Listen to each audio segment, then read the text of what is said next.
Hello, I'd like to welcome everybody. We're here today to have an IEP meeting for my student AM. Team members present include his mom, Sarah, the school psych, Mrs. Leck, the special ed director, Tanya Barnes, a gen ed teacher, Mr. McKenzie, who is a STAN teacher, and myself, Mrs. Bahr. I am his resource teacher. He takes all gen ed courses in my classroom. So, um, yeah, that's why Mr. McKinney is here. Before we get started, I would first like to ask if parents have any comments or concerns at this time. Okay. Um, Before we get too deep into this, first of all, I just want you guys to know that AM is an absolute joy to have in my class. He participates and he does very well. His sense of humor keeps me laughing all the time. I know that in the past, you guys have not, school has not always been a positive thing in his life, and I'm sure that's been a lot of stress on you, but I'm just here to assure you that we've come a long ways. And for whatever reason, he and I just click, and we have a great relationship. So, yeah.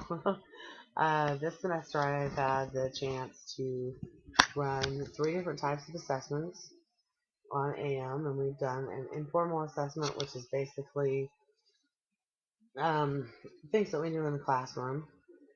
They are, that's without pressure. It's just his day-to-day kind of work that I look at and kind of see where we are. Some of it is right on target with where he is now, and some of it was a little bit over his level. And it was just to see kind of what he could do on a normal day-to-day stuff. So we also did a norm reference uh, assessment, and that was just to gauge kind of where his performance sits in comparison to his peers. Okay. We also did a curriculum-based measure, and that is to see where he is individually, and then we do that over the course of several weeks, and that kind of shows his progress. If our instructions head in the right direction and he's making gains. So at the start of the semester, he was kind of about at a beginning fourth grade level, and here we are 4 months later, and he's at the end of fourth grade level, and in certain areas, he's actually starting the beginning of fifth grade work. So we have, in 4 short months, we have almost covered an entire grade. So that is huge, huge progress. Let me go ahead and share with you guys some of his work here.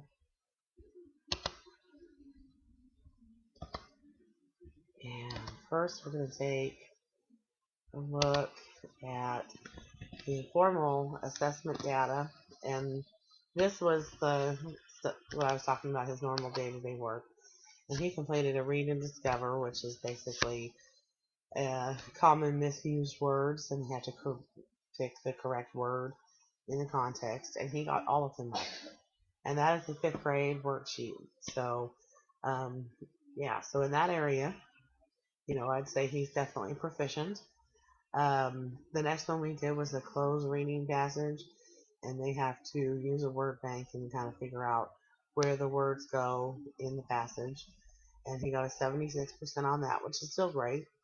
I think one of the big factors in that was that during that,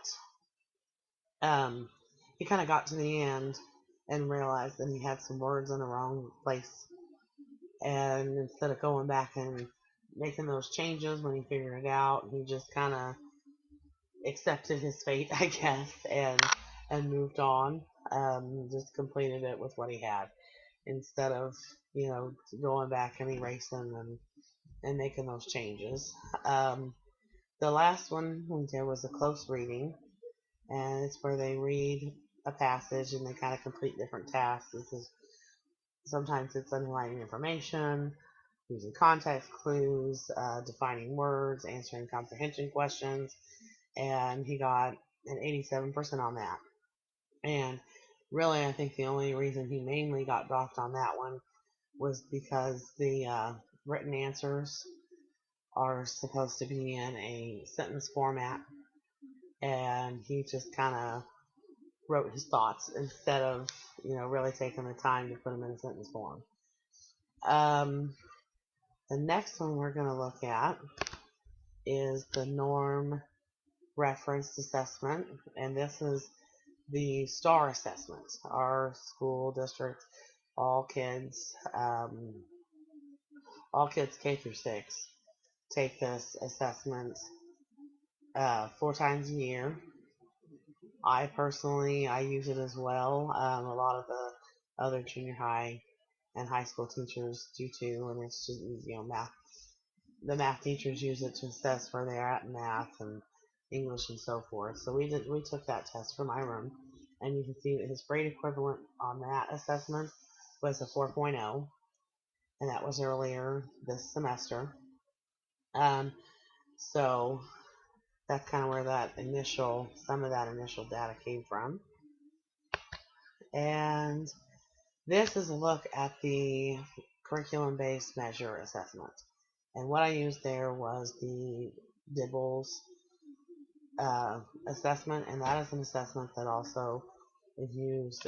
They take it 3 times a year, all students K through 6, and basically they read a passage and for a minute, and you count how many words they read correctly in a minute. Now, if they read 115 words, but got 5 wrong, obviously it would be 110 words per minute would be where they would kind of fall in there. The very top one on this chart here, it shows that's where we're trying to get. That was our goal line, our benchmark we were trying to reach was 118 words per minute. And you can kind of see the bottom one is where we started. He was at 94 words per minute. And over 6 weeks' time, we had 1 week that we kind of fell down below that. But I just want to say that he had no errors that week. So I think that's just as impressive as the ones where he did maybe higher, but it got knocked down because of missed words. The very last week we did it, he actually met the 118 words per minute, but he had 2 errors, which knocked him down to the 116.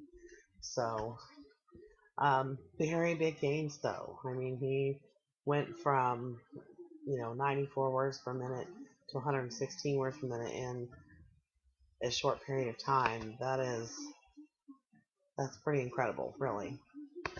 Okay.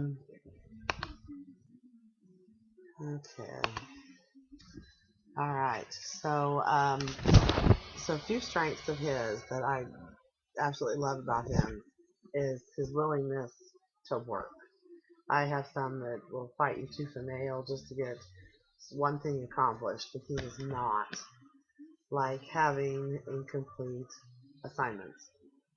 As soon as I give him something to do, he gets to work right away, and he will work until it's done. I'm sure you've noticed that a lot of times he doesn't bring homework home because he works so hard at school to get all that done. Now, I don't assign homework, so, if he does bring something home, it just happens to me he just didn't get it done.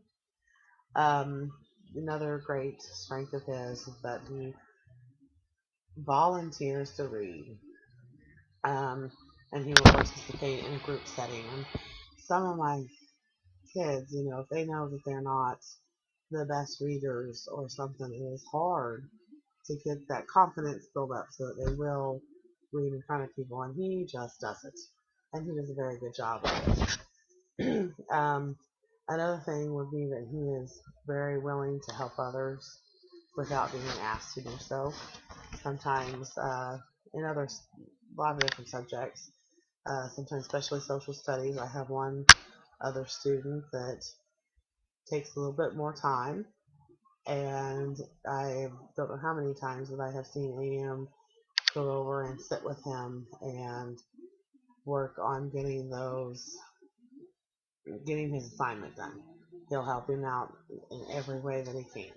and that just shows that he has a very good heart. So you guys should be very proud of that.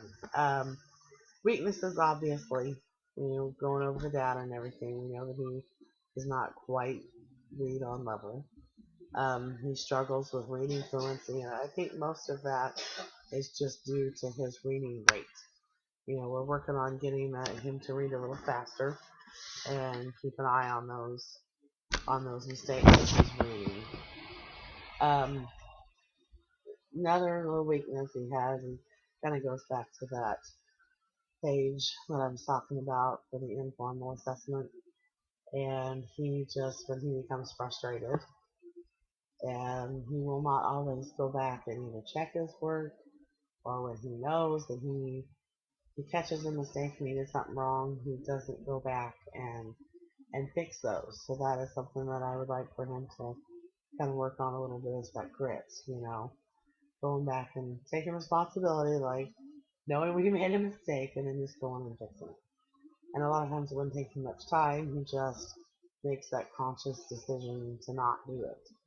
So, and lastly, and requires a lot of validation and reassurance, because he focuses a lot on his past. He talks a lot about, we haven't had any behavior issues in a very long time. But he likes to talk about those, and, well, he'll tell me that one time at his old school, he got really mad and he did this. And, we talked about those, about what the differences are between then and now. But he also does that academically too. He really focuses on the fact that, last school year he was at a third grade level. And I have to remind him quite often that I realize that you're not now. So, you're making gains. You're a very smart young man. You just had to try some different learning strategies. And so, yeah. I created a couple of short-term and a couple of long-term goals for him. The first short-term goal is that by the completion of the 2021 school year, AM will be able to read a 5th grade Dibbles passage at a reading rate of at least 20 words per minute, including errors, in 4 out of 5 tries. So basically, that's going back to that CVM chart that I showed you. And, his highest one at the end there was 116 words per minute. And I would like to, we have a month left, I would like to get us up to at least 120 words per minute. And that will put him kind of over the cusp of 4th grade, and that will put us on track for 5th grade. Okay. The second one I have here is that by the completion of the 2021 school year, AM will be able to complete a closed reading worksheet of 4th grade content while scoring 80% or better in 4 out of 5 attempts. And that is just a reflection of that worksheet that we did. He got a 76%, and a lot of that was, like I said, because he found mistakes and he just didn't go back and fix them. So that is something that I want to work on before we complete this school year, is making sure that, if he has another one like that, that we can get him to go back and make corrections before he turns it in. Okay. A couple of long-term goals, and these will be by the time we meet again for his next annual review. It says by the completion of the current IEP and before he is due for an annual review, AM will be able to fluently read and comprehend material at a 6th grade level in 4 out of 5 attempts, scoring 80% or higher with traditional grading. And I'd have to say that, especially going into this, the end of this year, getting up to that 5th grade mark, and we may have a little bit of loss over the summer. So I'm just going to say, starting out next year at that same mark, or maybe a little regression there.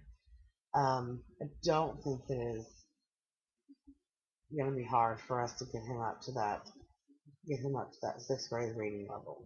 I think that the gains that he's made just in this semester alone, that we are on target to do that. The next goal is that by the completion of the current IEP, and before he is due for an annual review, AM will be able to respond to short answer questions using complete sentences and following correct sentence structure 80% of the time and 4 out of 5 attempts. And that's something I want to work hard with him at, because as he gets into high school and higher level work, that is what they expect. When you answer a question, you restate the question, you put it in a sentence, you follow sentence structure, you have punctuation, capitalization, all those things. So, as far as parental support, we have all of our students, we do daily planners with them, and if they have homework, they bring home the planner and they bring home the homework. If you guys could just, maybe ask in the evenings that, if he has any homework to do, and maybe check on that planner. And if he doesn't, then I think the best thing for him is just going to be practicing reading. If he would sit down 15, 20 minutes in the evening and with a book and practice that reading, I think that would be, he would show a whole lot more gains and faster. So, conclusion is the team is updated on all assessments and their results, which shows AM is close to transitioning from 4th grade level material to 5th grade. We've made 4 new goals based on his progress, and we will meet again at his annual review or sooner if needed. So, I appreciate everyone coming. Thanks.